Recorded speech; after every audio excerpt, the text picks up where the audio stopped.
అడిగినందుకు హలీం అయితే కొనిచ్చాడు కానీ హలీంతో పాటు తిట్లు కూడా తిట్టాడనమాట. తిట్లు ఎందుకక్క అంటారా?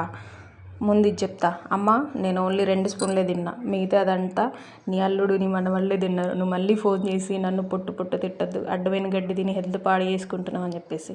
సో మన మ్యాటర్లోకి వస్తే ఎందుకు తిట్టారంటే, నేను కావాలని అడిగావు కరెక్టే, కానీ అది ఎక్కడ చేస్తున్నారో కనుక్కుంటే నేను వెళ్ళి డైరెక్ట్గా తీసుకొని వచ్చేవాడిని కదా, ఇప్పుడు నేను ఎక్కడికి వెళ్ళి తీసుకురావాలి, ఎవరిని అడగాలి అని తిట్టాడనమాట.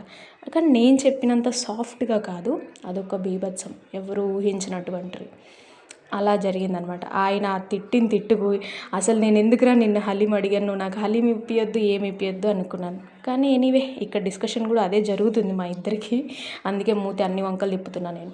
బేసిక్గా ఆయన తిట్టిన నా కోసం ఎఫర్ట్స్ పెట్టి అది ఎక్కడ చేస్తారో కనుక్కొని కొనిచ్చినందుకు ఆ ఎఫర్ట్స్కి ఆ ప్రేమకి నేను హ్యాపీ.